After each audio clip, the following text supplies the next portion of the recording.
One day, King Ahab, the ruler of Israel, was visiting his summer palace in Jezreel. As he looked out at his garden, he admired all the beautiful things he possessed. Where in all the world was a garden as lovely as this? A garden to be treasured. And it was his, all his. As the king stood there admiring his garden, he tried to think of some way to add to its beauty. Suddenly, he noticed something. Right next to his own garden, just on the other side of the wall, was a fine vineyard. The vines were heavy with fruit, and the king could see that the land was good. Right away, King Ahab wanted that vineyard. Why, it was just what he needed to enlarge his garden. He could tear out the grapevines and plant whatever he wanted to. Greatly excited by his new discovery, King Ahab went to see the owner of the vineyard, a man by the name of Naboth. The king told Naboth how he wanted the vineyard because it was near his own garden, and he was ready to buy it at whatever price the land was worth.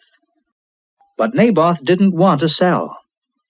He explained to the king that this vineyard had been in his family for many years. To Naboth, this land was something to be guarded with care, because God had given it to his family as their inheritance. According to the law, Naboth's inheritance was his very own. Not even the king could take it away. Here was something the king wanted and couldn't have. And that made Ahab very angry. How dared Naboth refuse him, the king, especially when he was willing to pay any price for the vineyard? When Ahab returned to his court in Samaria, he thought about his disappointment. And the more he thought, the more miserable he felt. All his great palaces, his riches, and his power were nothing to King Ahab now. What was the use of being king if he couldn't have what he wanted? King Ahab was so unhappy that he went to bed, and he wouldn't talk to anyone. The servants became alarmed when the king lost his appetite and refused to eat, and they decided they should go tell the queen. Queen Jezebel was a very wicked woman, cruel and selfish, and she was powerful too. King Ahab ruled Israel, but Queen Jezebel ruled the king. When the servants reported that the king was sad and wouldn't eat his food, Queen Jezebel prepared to take care of the matter right away. "Is that all that's wrong?" she laughed as she soothed the king. "Come, get up and eat and be happy. I'll get the vineyard for you."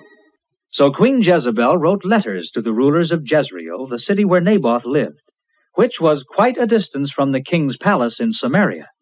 And she signed the letters with the king's name and stamped them with his seal, so the rulers of the city would be forced to obey.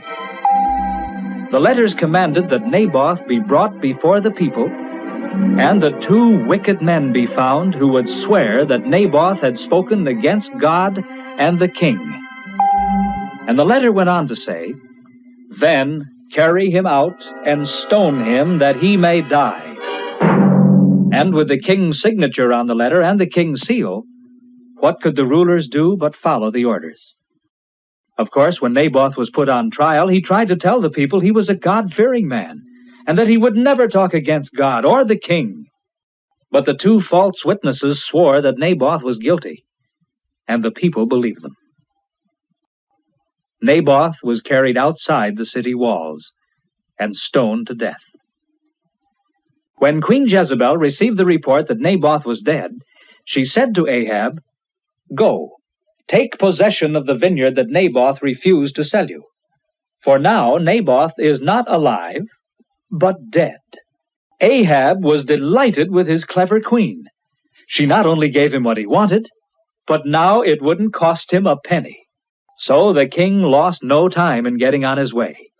He was already excited at the thought of standing in that vineyard and saying, "It's mine, all mine." Of course, with Naboth dead, there was no one to stand in the king's way. No one, that is, except God. Ahab had forgotten God. But God hadn't forgotten Ahab.